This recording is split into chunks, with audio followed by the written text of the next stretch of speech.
Hey guys, Nick Espinoza, your chief security fanatic here. And today we're talking about the US government because the US government, at least at the federal level, is rather concerned about the new 5G technology that's being deployed everywhere. And here's what's going on, and here's what you need to know. Some of this is coming from Cyberscoop, although I literally read the letter that was just sent, and I will be quoting from that directly. Now, a bipartisan group of senators wants the Trump administration to appoint a top official to coordinate policy issues related to 5G communications, basically saying that the current marketplace for technology poses an unprecedented security challenge to the United States and its allies. And so the chairmen and ranking members of the Senate committees dealing with intelligence, foreign relations, defense, and homeland security all signed a letter addressed to the Trump administration's White House National Security Advisor Robert O'Brien, and this letter was released Tuesday.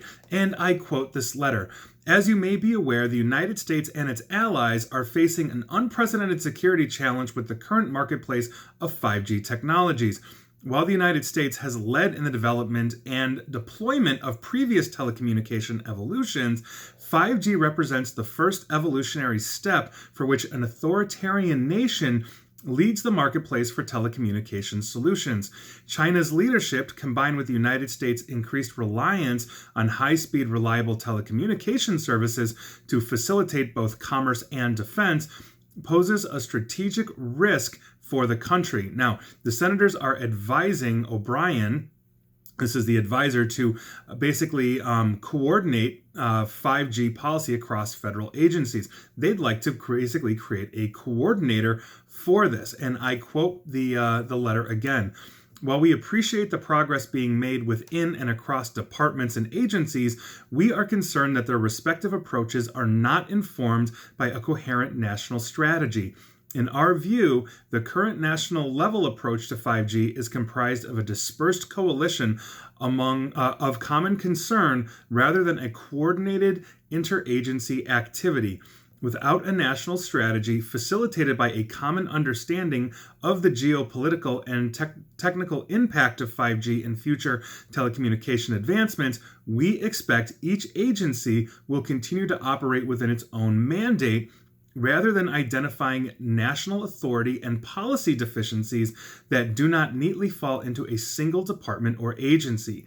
This fractured approach will not be sufficient to rise to the challenge the country faces." Now, appointing a 5G coordinator would, and I quote the letter again, "demonstrate to our allies the seriousness with which the nation considers this issue."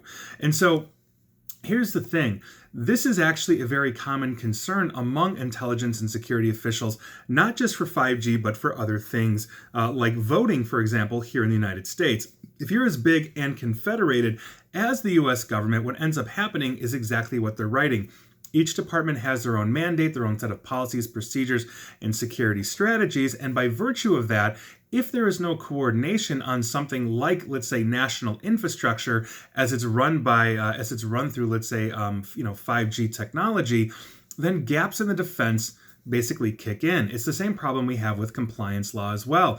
Anybody that deals with compliance knows that you may have an overall generic compliance standard that's based on something like, let's say, NIST 800-171, which is a major cybersecurity framework, but how you actually apply that, the choices you make in your technology infrastructure can be absolutely awful compared to another department, let's say, that is making excellent choices, in, let's say, firewall defense or, whatever it is. And so basically what they're saying is, given how sensitive and critical the communication infrastructure is, not just to the government, but also for commerce, they really need a coordinated effort. Now, we also know that the Department of Homeland Security, post 9/11, is basically there to ensure that what we see in terms of coordination is interagency dependency, and that's something that is simply not there in this particular situation. This goes outside of the scope in some way, shape, or form of the Department of Homeland Security. So appointing a coordinator that basically is going to look at all the critical sectors of the government and say, this is what we're doing, this is how we're coordinating and communicating, and this is how we're monitoring the 5G infrastructure for threat across the entire apparatus, I think that is something that's very important, and that is, quite frankly, a Herculean task. If we're looking at things like the way we have our voting system here in the United States, we know that the voting system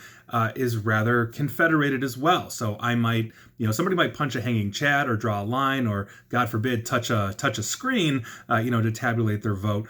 But there's no real consistency and standard with this beyond the fact that we get to vote and those votes should be counted, 1 vote per person. Here we are. So that's what the U.S. government wants to do. Part of the challenge they're going to have is that the White House, and I've reported on this as well, has been actually downsizing their cybersecurity outfit while outsourcing cybersecurity needs to the office of the CIO in the White House, which, obviously a CIO is a very critical thing, as is IT, but cybersecurity tends to be a different animal that's married very closely with IT, and we need those two things, especially when we are looking at defending the White House, let alone creating a national strategy for cyber defense on something as massive as the ever-expanding 5G network. So that is your news of the day. I'd be curious to hear your thoughts on this. Can the United States actually pull this off, given how vast our infrastructure is, what our population is, and how many departments we have that are currently confederated? I think it's an uphill battle. I think it's achievable, but it is going to take a massive effort at the federal level to ensure that 5G through and through is secure. I don't care if you're sitting in the middle of nowhere in the United States or you're in a populated area or even the White House. So take that for what it's worth, but that is your news of the day. And please like, share, follow me here on Facebook and Twitter at NickAESP. And please feel free to subscribe to me at YouTube as well. And as always, stay safe and stay online. Thanks, guys.